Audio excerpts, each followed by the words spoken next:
Been a while since you felt this freedom. Spread your wings, begin to fly into the clouds. Don't stop hoping, child. Don't stop hoping, child. What up, fam? This is Scott Smith. Welcome back to the Time is Right podcast.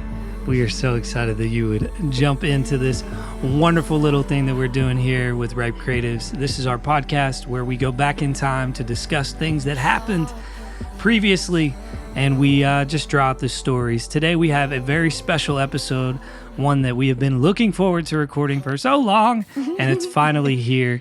I have a couple guests because we are going all the way back to March 8th, 2022. It was a Tuesday night at a place called Highpointe Performance Venue, which we spent a lot of time at. And we did a thing called a Creatives Gallery. It was our first one ever, first of many, hopefully. And I'm super excited to shoot this episode, and I have a couple guests here that are going to help us draw out the story of the night and what led up to it and all that kind of stuff. Emily Phillips is here. Whoop, whoop. What's up, Em? Whoop, whoop. Hi. That's all we get is hi. What am I supposed to say? No, you're fine. You're fine. Emily Phillips is here, and we'll give her a chance to introduce herself in just a second. We also have another wonderful lady here, and you'll find out why she's in this room very soon. Marguerite is here. Hey, everybody. And the three of us are going to be talking today about the Creatives Gallery on March 8th, 2022. Also in this room, but not on a microphone today, is Mr. Top Mob Jared Moses. We appreciate you, friend, for all of your work behind the scenes. Before we dive into this whole Creatives Gallery event and the date and what led up to it, I just want to give both of you a chance to introduce yourself a little bit. Let's start with Emily. Hi, I'm Emily, and I work for Scott. I'm the Director of Hospitality and Worship Arts with Ripe Creatives. I have been a part of this team for about 2 years, and I officially joined on staff in January, and I kind of headed up the Creatives Gallery. That was a great introduction, Emily. No, it wasn't. We love you. We've known Emily for a long time, and yes, she is the second official staff member of Ripe Creatives, so we're super excited to have her here for this. And yes, what we're talking about today was all of her idea, which you'll find out more about in a second. Marguerite Anglin, am I pronouncing that correctly? Did I just totally mess it up? Okay. No, I thought I was on, but I want to make sure. Can you introduce yourself as well? Sure. I am Marguerite. I am a visual artist. I'm a painter. I have been doing art for about 7-8 years now. I guess it starts to get a little blurry. But I make inspirational paintings. My paintings are kind of like a conversation with God that I just want to share with others, and hope that I can inspire people through my art. And I have known Scott for, I guess a handful of years, just through the Philly Christian artist community, worship community. Shout out to Peace Ike. Yeah, this is some really close mutual friends of ours. And so that's me. Thank you for being here. Thank you for having me. This is such a good episode. I just can't wait to talk about all this stuff. So to just give a little bit of context, just so people understand, Creatives Philly is a platform that Ripe Creatives has built for Tuesday nights in the city of Philadelphia. We're typically about once a month in terms of in-person experiences. Sometimes we do more than once a month. Sometimes we take a month off, but usually about once a month we throw an event. And what we've been mostly known for is our open mic experiences, our Creatives Cafes, our Creatives Peers, Creatives, whatever else we call things, because we make up names all the time. But we do open mics primarily. Then we got into some concerts where we got to focus on one individual artist. And it was sometime around the fall of 2021, I believe. It was actually before Emily even joined staff officially with Ripe Creatives, but she basically functioned as staff for sometime before joining officially, she called me and kind of said, maybe you can give context. I remember it was a Sunday afternoon because it was after church. You gave me a call. Mm-hmm. Can you just tell me a little bit about that conversation and what happened to lead us where we got? Yeah, so I was driving back from church in Bensalem, and the Lord just gave me this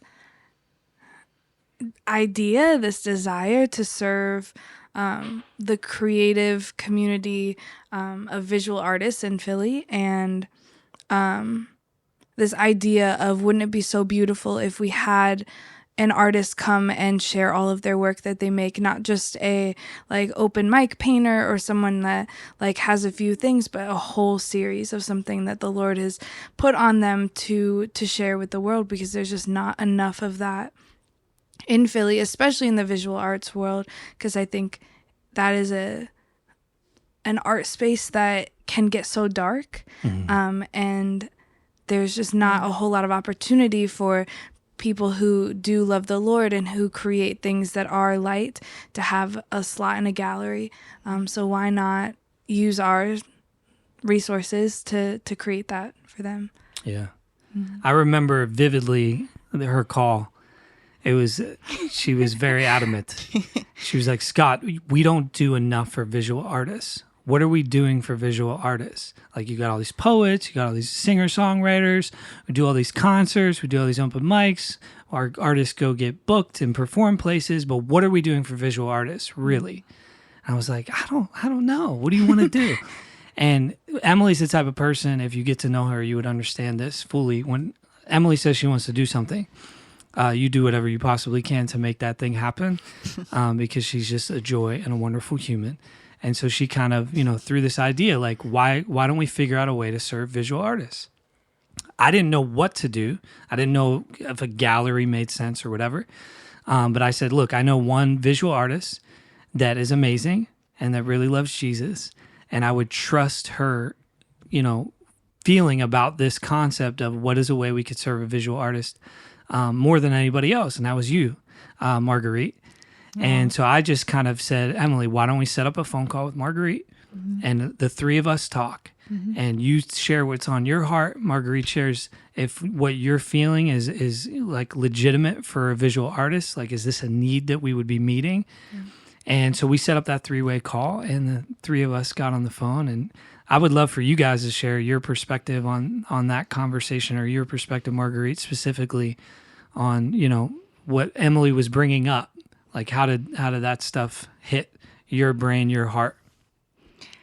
Well, yeah, I mean, I remember that call, and I think at first it was just kind of like even an honor that you would think of me to, like, hey, this is something we're trying to do, and we're just trying to, like, pick your brain. Like, you were, like, the first artist that popped into my mind. So I was just like, oh, wow, this is just an honor to be included and be thought of, kind of, have an opinion that was of interest. And so, when we had that call, it was just really exciting what you were talking about. I mean, Emily, the way you kind of described your heart, that's what really stuck out to me. It was just like your heart for blessing, like including visual artists in like the space, and including opportunities for visual artists, which is so needed.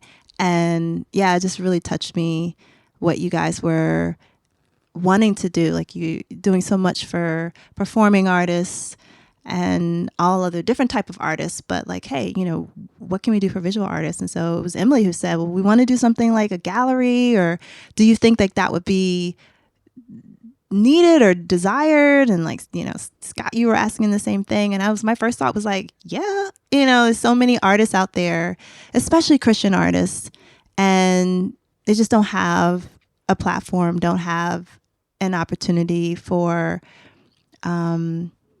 just to share their work with the world, other than, in this age of social media, that in of itself is amazing. I mean, years and years and years ago, before that was available, yeah, I mean, definitely, like, artists would just be kind of like in the closet or in their studio, and like nobody would see their work if they didn't have an opportunity for a gallery. So it's definitely that space. But in the physical realm, or like where people can actually come and see your work, those opportunities are not out there. It's not easy to get into a gallery. And so and it's not easy even to say, okay, well, I'm just going to have my own show, and like with no support or like no anything to produce an event for yourself. So my first thought was like, yes, number 1, 2, 3, yes, it's needed. And I was just like really honored that you guys would even ask my opinion about it. Yeah. I guess that's my first thoughts. Yeah, I mean, we were not just asking your opinion about it at first. Like at first, that's part of the way we were presenting it. But what we were really alluding to and what we got to by the end of the conversation was, if we're going to do this, we want to do it with you. Yeah. Like, would you be open to it? Because even as you said, like, it's difficult for people to produce their own gallery events. You had. Yeah. Right? You had done all the legwork to turn your house into a gallery once upon a time. And at the time that we talked to you in the fall of 2021, I think you were actually thinking about, okay, I have this new collection I've been working on, and I'm going to produce my own gallery out of my house again. Yes. And so it's kind of an interesting timing thing, because we were like, would you want to do a gallery with us? And you were like, well, I'm working on something. Yeah, so yeah, you're absolutely right. That was, the timing was right. Because it's like, it's one thing to be like, oh, do you want to show your work? And like, well, I don't really have any new work to show. I wouldn't have wanted to show stuff that was like years old. But like, yeah, a couple years ago, met with that same challenge of saying, hey, I have this body of work that I just created and I really want to just share it. I turned my house into a gallery and just invited people over. And that was actually my own kind of personal success. It was awesome to have so many people just interested in just coming through my house to look at my artwork up on the walls. And such a cool idea. Yeah, it was fun, But so I was like, fast forward 2 years after that was when you guys called me, and I was literally in the middle of creating another body of work. And I was just talking to my friend. I was talking to a friend of mine, Nakia. And she was like, you're getting towards the end of your work. You're going to have to figure out, is this something you want to do in your house again? Because the pieces I was making were bigger. And I was starting to think, well, wow, to look at venues. And I was really not looking forward to that, because like, I don't know, like where I could even show my work. And then you guys call me, wow. So it's kind of like, what? That's how God works. I didn't even know that nuance, that you were going to possibly look at venues. I don't think I even knew that detail. Yep. So obviously, we're here talking about a date that happened at Highpointe. We extended, the invitation and asked for her permission for us to be able to host a gallery with you. And I know one of the nuanced things about Creatives Philly, because our team is all artists that gig out, we do our creatives platform on Tuesdays. And so, it's kind of a thing where maybe this gallery should be a different night of the week. But our, contract with Highpointe dictated that we needed to do it on a Tuesday night. And so we kind of worked through those details. We landed on March 8th. And then came kind of the planning process throughout this spring, where you two were talking a lot. Yeah. And I think there was also another girl, Ashley Clark, another woman, Ashley Clark, one of our good friends at Highpointe, who was involved in some of those conversations. And basically, between what I appreciated so much was one of the things you named early on was that if we're going to do this, I would really like to hang for more than a night. It doesn't really make a whole lot of sense to do all this heavy lifting and, put all these pieces up for just a day. Mm-hmm. And so Highpointe graciously was like, yeah, you can hang from the 1st to the, I guess it would have been the 15th. Of March, hang them on the 1st, take them down on the 15th, with the gallery right in the middle on the 8th. Mm-hmm. And what was that process kind of getting, to that day where we hung on March 1st? Like, was that kind of a hustle moment for you to get pieces done? Sorry, I'm like cracking up laughing. Cracking up laughing because I'm like, yeah, plenty of, it's like when you set a goal and you kind of back yourself into a date. Because I think it had to have been like in like October or something like that. And I was thinking, okay, and you guys are like, yeah, something in the spring. And I was like, okay, I think I can do that. It's like months out. Yeah, I can make that happen. And then just life happens. And I had a goal of maybe 25 or 30 paintings.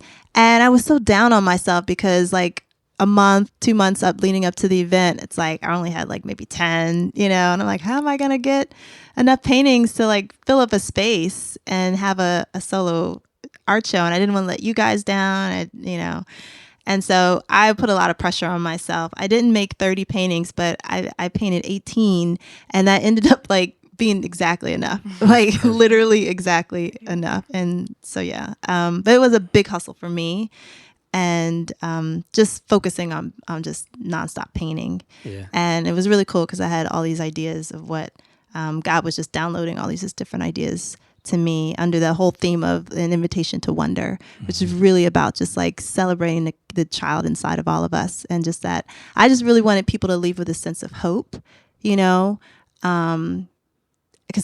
so many times I guess we just like, kids are creative. Kids are just like, they're bold. They don't care what people think, they're risk takers, they're fearless. And of course, kids have all type of personalities, but I think that there's a reason why Jesus, he kind of like, he tells us to come to him like a little child. Yeah. And it's like that trusting way. And there's a quality, I think, that we can lose when we kind of forget that we're still a little child inside of us that Jesus wants to touch, And so my paintings were all about just like these kids, right? And having these different encounters with God. And just you see their faces looking up in awe and wonder, and you kind of see like the background is kind of shifting. There might be like just this like supernatural dimension of what they're just trying to express, that they're experiencing, a relationship and, with God. And so, I was just had all these ideas during that time of like different things to paint. It was just like not enough time to paint it all, but it ended up really, really great. Oh yeah. And we got to talk about some of those pieces in a minute, because it was unbelievable. I mean, what ended up coming together, I don't want to rush past Emily's process to get there. Yeah. But yeah, it was just absolutely phenomenal. And 18 was the perfect number for the space and for the audience and for the room, and just like everything that happened. Like you might have been kicking yourself along the way, but it was perfect. Everything just felt divine. Yeah. From the first conversation in October all the way until the day of the event.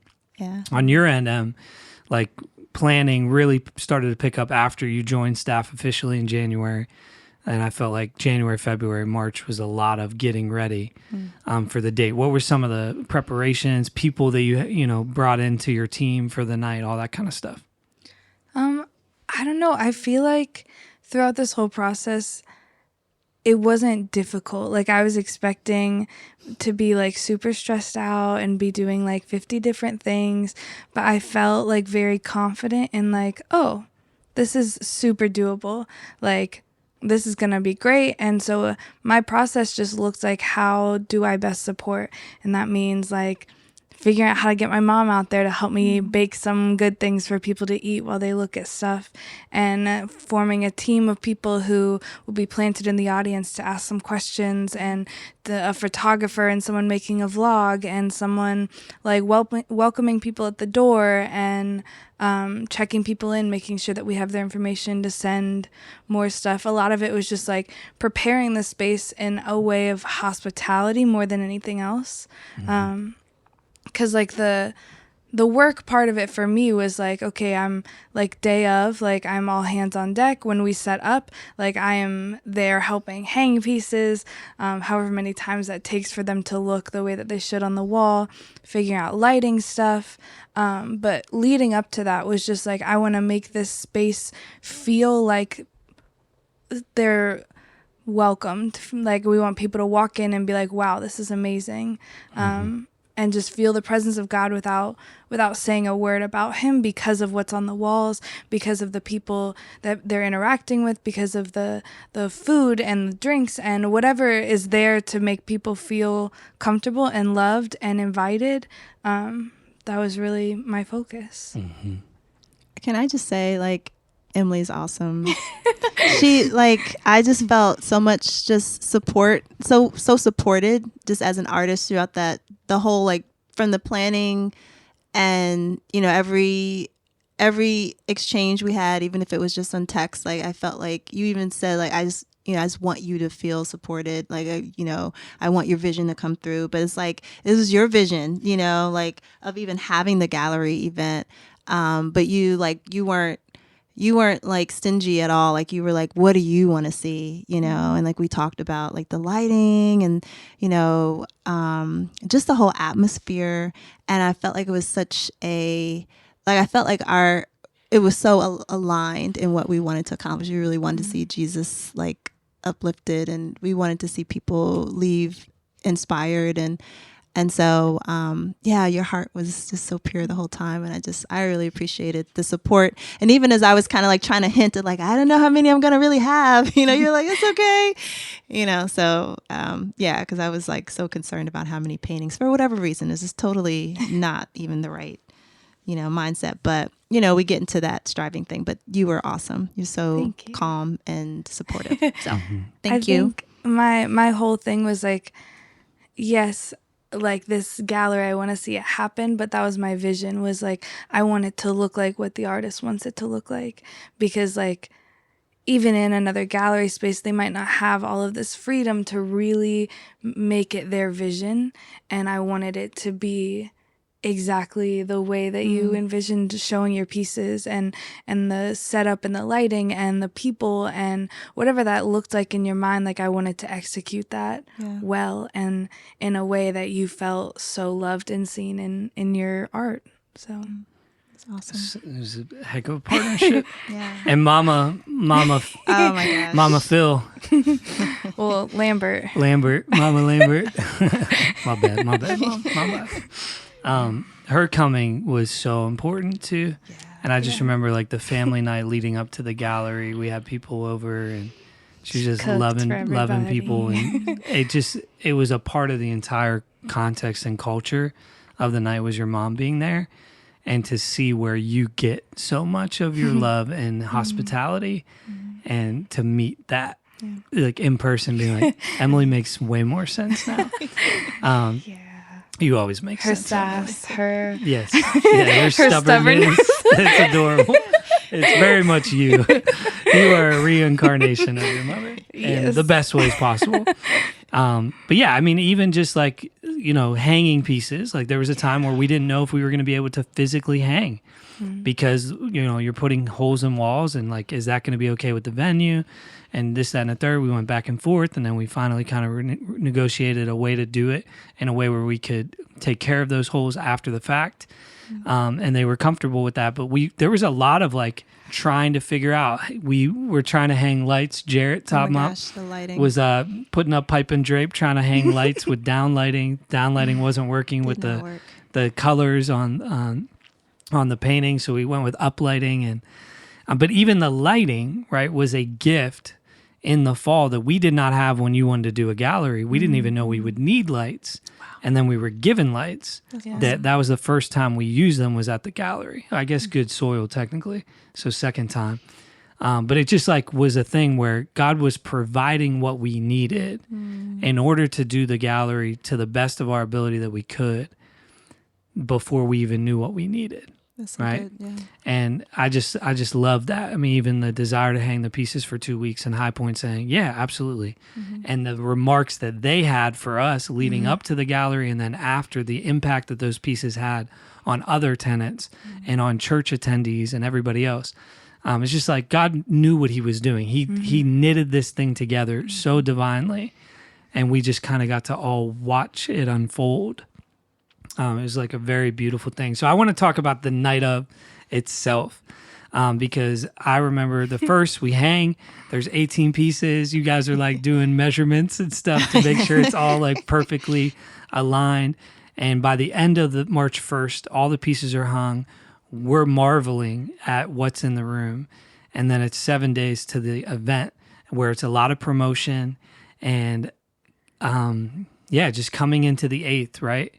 we're ready to go. It's the night of the event. Can you guys just kind of recall the night itself, right? Like walking into the space, what was there? What did it look like? Who was all there? That kind of stuff. You go first.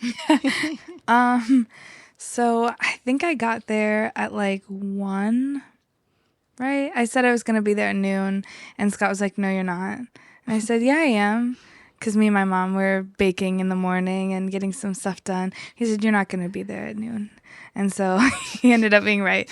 We got there at 1. We started setting up tables a little bit. But my mom was really in it the whole day with me from the start to the end. And that was really sweet and helpful, but also just like her getting to see what a huge part of my life in Philly is.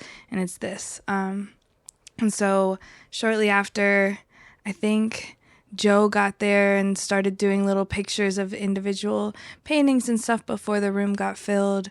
Jarrett and Scott and my mom and myself went and got some food to make sure that we were solid for the night. I think getting there, it was just really figuring out where the tables were going to go and turning on the lights, making sure they were all the white color that we wanted. And I think I just took some time before everyone got there just to like walk and look at the paintings and really just like enjoy what was about to happen. 'Cause it was really surreal that like the moment actually came that, oh, this is what I've been working towards. Like this is the dream that I had is like right now happening. So it was really sweet. Yep. Yeah. Yeah. I just was blown away by, like, we opened doors at 6:00, and I just love the fact that even in your heart was to hang the pieces beforehand, because I can't imagine us trying to hang those the same day. Oh, yeah. Like, there's just no way that it would have been. Mm-mm. And it felt like a margin decision. Like, how do we create margin so that the day of the event, you weren't concerned about how everything looked? Yeah. Because it was already done. Yeah. And you obviously set up your merch and stuff and got yourself situated. But it felt like at 6:00, it was just people. Mm-hmm. And people just started coming like Pouring crazy. And it actually, I don't even know if you know this, but it was our biggest creatives event ever. No, I didn't know was that. your gallery. What? Yeah, in That's terms of crazy. like registered and people who came through the doors. Wow. And obviously there was kind of a revolving door to some degree. Some people could only come in for a little bit and then had to leave. But like there was well over 120, 130 There were people who like came to stay. They were there. they were there for the whole time. That was Yeah. crazy. Really cool. But yeah, people just started flowing in, and then you're connecting with people, and Yeah. Emily's connecting with people. Joe's running around grabbing photos, and kind of the flow of the night was from 6 to 9. Mm-hmm.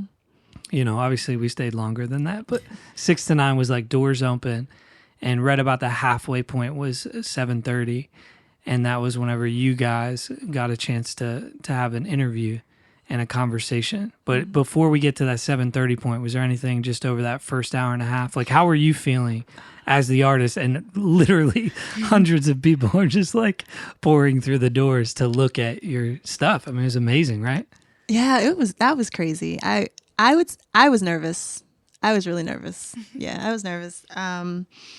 Just because, you know, when you put your heart out there and then you see people like looking at it and interacting with your work, and you're just like, what, you know, you just want people to get it, I guess. You know, you want people to you want it to have the effect that you hope for, you know. And again, like I just wanted people to leave feeling inspired. And yeah, so in the beginning, I think Darlene, you know, was helping with like packaging up some of my prints and like helping set up the table, putting the and like plastics on and stuff. yeah, and like Emily's over there, like, you know, hanging up we had these like little placards with the title and like the meaning behind the work for each of the pieces, and like So Emily's like beautifully putting written. those up, you know, and like we're all just like, I feel like it's everybody just like all hands on deck, like food tables getting set up, and like, You know, I came in like I just kind of had like on some like sneakers and jeans or whatever, and was just like, okay, let me just like set this stuff up. So I wanted to go and like, you know, get changed into, you know, another outfit. And I needed to just, when everything was set up, I think I had like literally 1 second before we like gathered for prayer. And I just kind of looked around and I was like, oh, it looks amazing in here. Like, I'm so excited. Yeah. So I was thinking just nervous energies, I think is what I felt at the beginning. Yep. So good. I would not have known that you were nervous because you were just like oh my gosh, navigating it super well. And the paintings were unbelievable. It's so hard on a podcast to explain Thank you. how gorgeous the art itself was, but it was captivating. Wow. And all of the pieces individually had such beauty and worth, but together in a room, I mean, it like changed the atmosphere. Wow. And, you know, it was so stinking special to look around the space and just see, like you said, these children who are in awe. And it was creating almost an awe in us as the watchers of the paintings and the pieces themselves. And those little placards that you put up, I mean, it was amazing to watch people one by one stand in front of a painting, look at it, read the placard, look at it again, take it in, breathe, and then move on to another one and do the same. It was like just watching people like rotate around the room and not just be at an event, but really take in the art. Yeah. And I don't know if I thought that like, I was like, well, what's going to happen at the gallery? But that blew me away, how much intentionality the quote unquote audience took upon themselves to get the most out of your art that night. I just thought that was so stinking special. Yeah, I agree. And thank you. That was, everything you said. It's good. Invitation to wonder. Yeah. So I would love to, go over the interview aspect because that was your idea. Yeah. I think, right? Yeah. So talk to us about like what the purpose, heart, intent of that was and then what actually happened. I think people are most impacted when they get like a first-hand explanation and encounter with the person who created what they're showing, whether that's a song or a painting or an album, whatever that looks like. I think people are always more excited about it when they get to hear the excitement from the person who created it. And so I wanted Marguerite to have the opportunity to really share about why she created what she did, and give people an opportunity to ask her questions, and really just get to see her heart behind her art. And so we called it Heart Behind the Art. And it was supposed to be like 20 minutes. And I definitely think it was a lot longer than that. But that was because people kept having questions and wanted to hear from Marguerite. And sitting on that stage, looking out, it was just like packed to the door and everyone just like facing forward and so ready to hear about each piece. And it was just a really special time. It was super raw.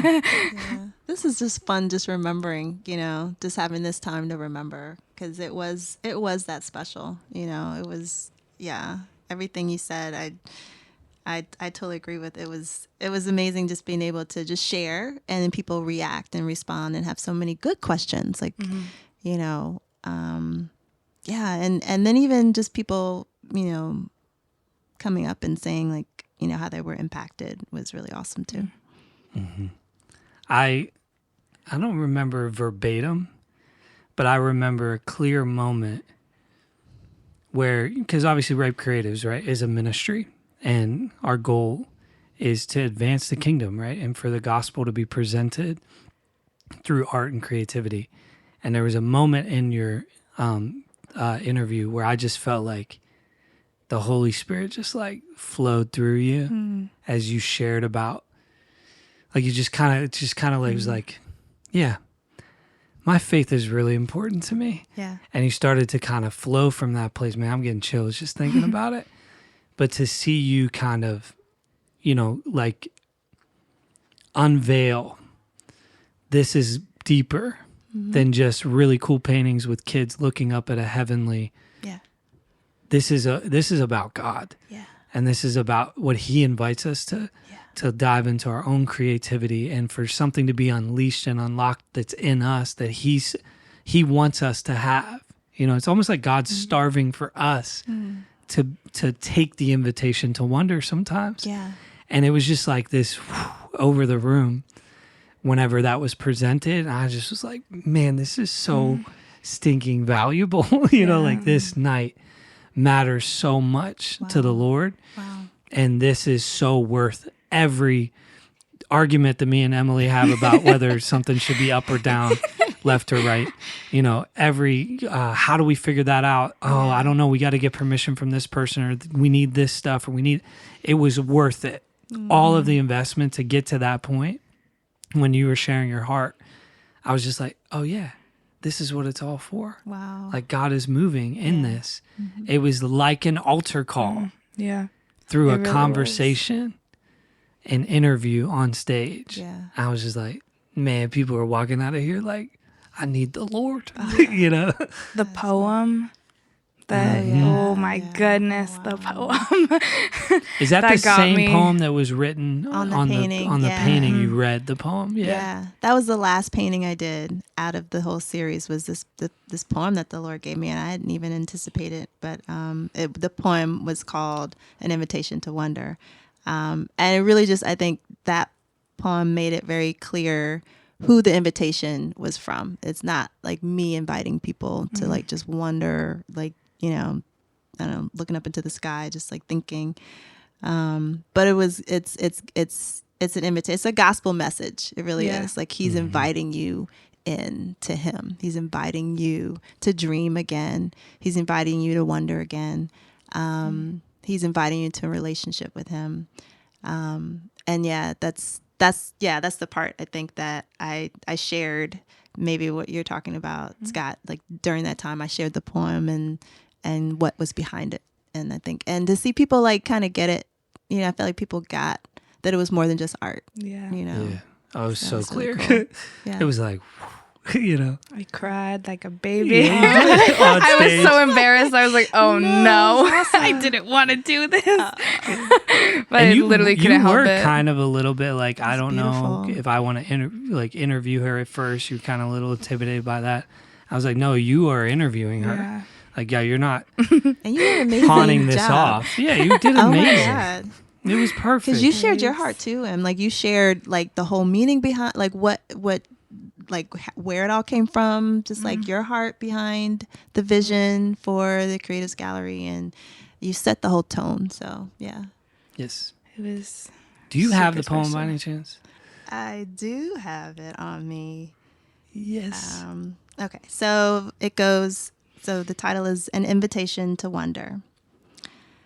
For the child in you, for you who were unwanted and confidence was stunted, for you who had to grow up quick, building up defenses thick, for you whose self-worth by careless words was cut short, for you who were broken and peace was stolen, for you who stopped believing and lies started deceiving.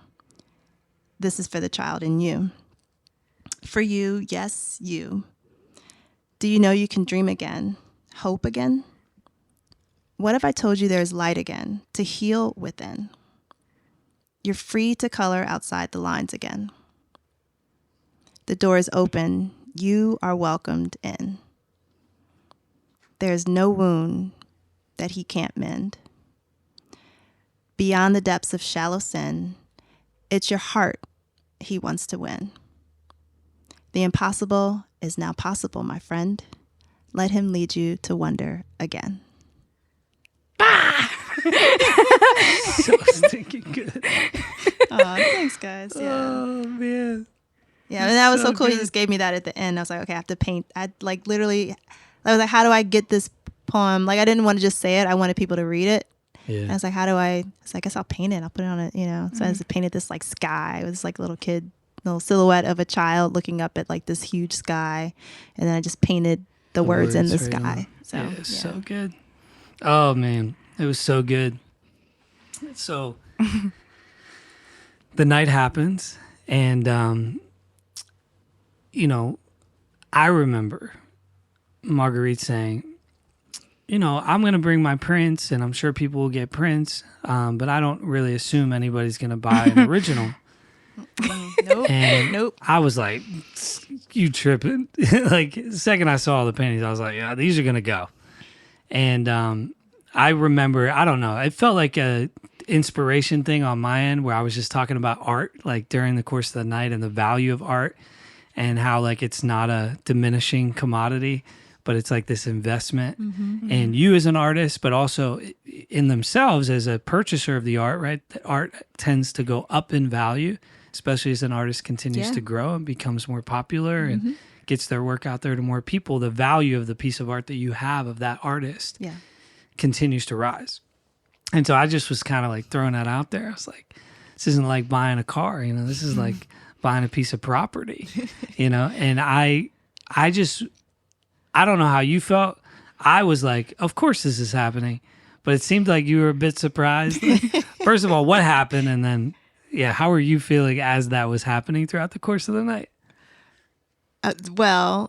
So, you know, my experience, like I've gone to like, you know, different art fairs and things like that. And just my experiences whenever you have originals, like people don't come to like spend real money. They're coming to see it and to support you that way. And, you know, so I always intended to have, like I make prints, just smaller size, you know, prints that somebody can just take away and just frame and put in their house. But it's not the original canvas. And then also make like these greeting cards, like you know, $5 greeting cards and just different souvenir. Like you can take this away and you can still feel like, you know, and actually that will last, that the prints last a long time because they're printed on like a, you know, nice archival quality paper. So it's just, I expect people to spend their money on that, like $25, $35, whatever. Or a $5 greeting card. And I have not had many experiences. That's kind of changed since then, but I haven't had many experiences of people like purchasing my original artwork.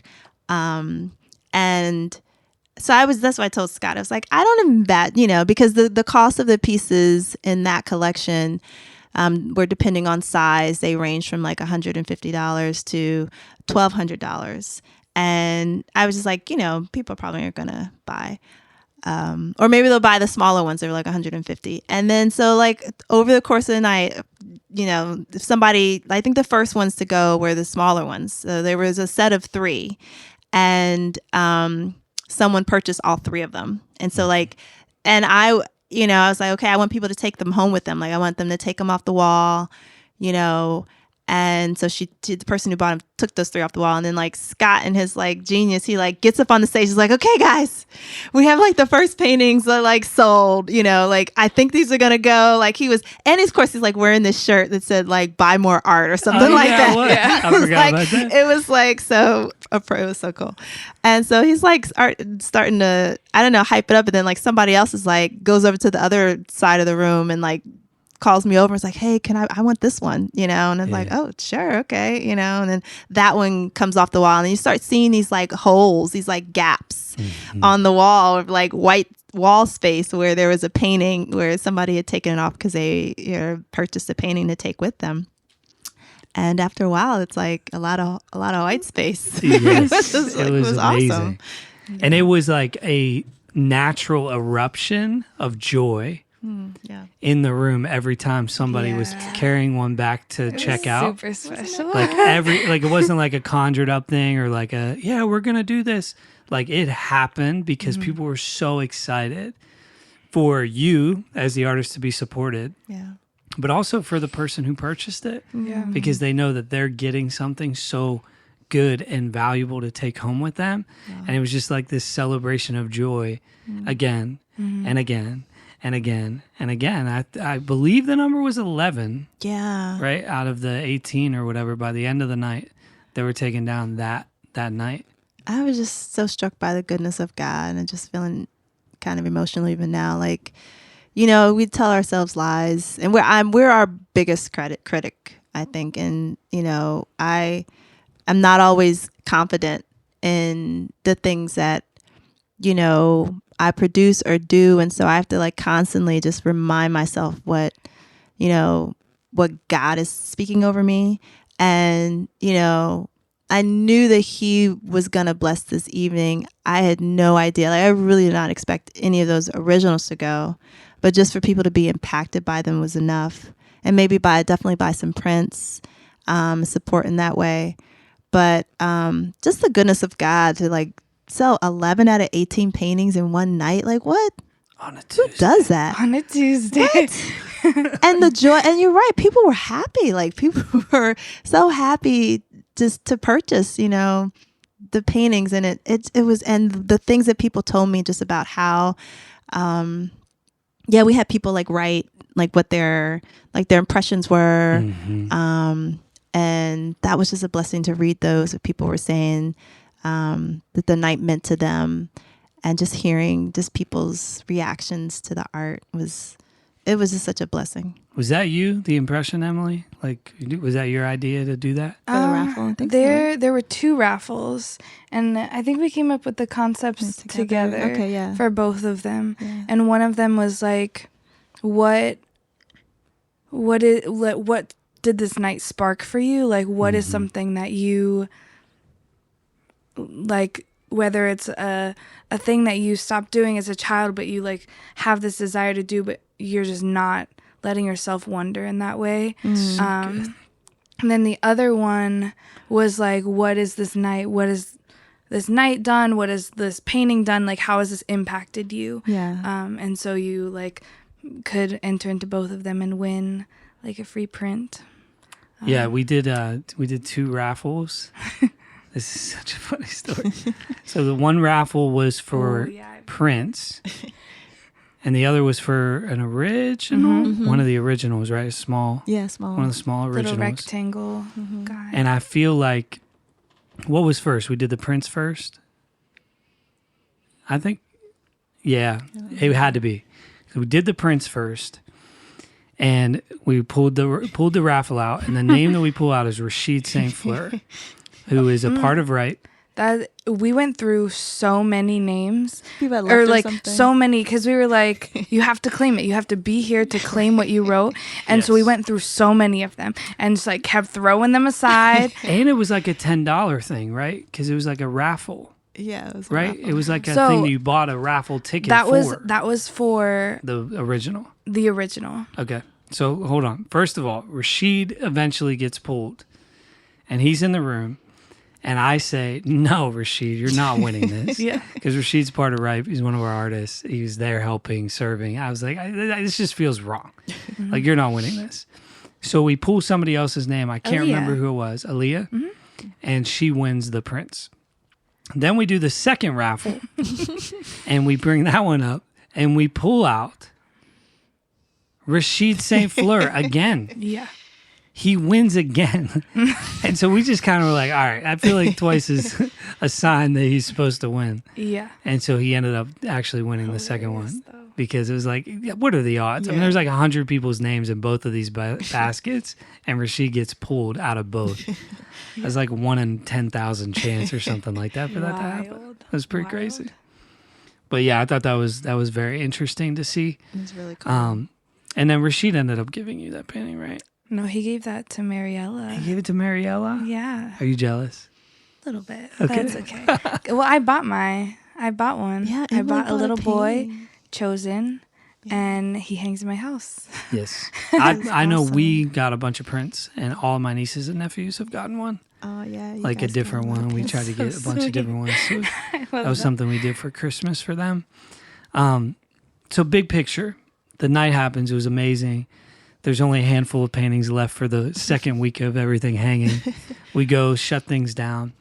And I mean, obviously you were impacted through the support and everything else, but I know you were impacted with a desire to do this again. Yeah. Right. And is there any dreams you have for like what this could look like, without going into maybe specific plans, but Yeah. just in general for, creatives galleries, not just being something we did on March 8th, 2022, but Yeah. I tried to be really open-handed, like, Lord, if this is the gallery that you wanted to happen, and this is the one that we do and we never do it again, like, amazing. It was so worth it. It was perfect. But if there's supposed to be more, like, bring the artists. And even through that night, there were people like, hey, I'd love to do something like this with you guys. Like, how can I learn more about it? And so just connecting with people night of, but even just like the buzz after, I was like, this has to happen again. And so my hope is that this happens like multiple times a year, like in the future, that we are able to like have a variety of different artists who are just showing their walk with the Lord, or like their love of God, or whatever light like Jesus inspired art pieces are, showing their stuff and selling things and creating this community of people who enjoy God's presence in this way. Because I think that even the night of the gallery, we noticed that our crowd was completely different than for our open mics and for our concerts. It was a lot of like older people, and like it was just such a diverse night. And so just bringing that community together more. I don't know. I just like, I think that there's such a unique draw to this, and I want to continue to provide that for the people who want it. So I feel like when you said older people, I just like was thinking of like these geriatric. I mean, there were some like older people, but older people to me as in like Scott. Like Scott's age of friends, because there were people like that were frequent people of the gathering place and stuff like that who came, who don't necessarily come to our other events just because like they're not in that stage of life anymore, if they're this like young, like super excited and like hype person that like we had a conversation with someone who said that this event was made for them, and they were so excited and like want to come back again. That's so cool. it was like, it was sweet because this is like reaching a different demographic of people, and I think it's sweet. Did you feel like you knew most of the people, if not all the people in the room? Yeah, like I they knew- were people who have been to one of your galleries before? Not necessarily. Well, there were some, but I only had one before, the one at my house. So, One of your tons of gatherings. right? No, one day. But it was so cool to see people from. I invited a whole lot of people, and it was really cool to see some of those people come from just like different walks of life, like people I used to work with or people I go to church with, just friends. Shout out to the block. Yeah, shout out to the Black Church. And just, different places I used to work, and just a bunch of friends that came to show support as well. Yeah, it was super special. And I know for a lot of our team, it was like a totally new experience for them, and they loved it. It was just like, wow, this is unreal. I didn't even know that something like this could take place in this way. And I think there's so many people that are inspired by that night. I know you were, and I just wanted to give space to speak that hope and that desire and that dream out, because that's whatever you want to do, we're gonna help you make those things a reality. So very excited for that. I just want to say to all of our audience members, thank you guys so much for tuning into today's episode. Thank you to Marguerite and Emily, especially for being on. Thank you for Jarrett, Mr. Top Mom Moses over there, for making this sound all nice and crispy and clean. And the reality is, the Creatives Gallery doesn't happen without the people who partner with Ripe Creatives overall. And so just as an audience member, as somebody who's listening to this, it's quite possible you're already somebody who partners with us. Whether that's monthly or quarterly or annually, that you give to support this mission. And so we just want to say thank you to those people that are here as somebody who already partners with us. We appreciate you, and things like Creatives Gallery only happen because of your generosity. And if you're here and you're, a fan of Ripe in some other way, or Marguerite, or you've been to the gallery and this episode piqued your interest, we'd love to extend an invitation for you to consider to partner with Ripe Creatives. And you can do that very simply by going to ripecreatives.com and clicking the give button. Any support you give just ultimately helps us do things and produce things like Creatives Galleries and all of the other stories we'll share on this podcast, Time is Right. So we appreciate your time, taking time out of your busy day, week, month, year to listen to today's episode. And we hope it's been an encouragement to you. And until next time, stay right. Begin to fly into the clouds. Don't stop hoping, child.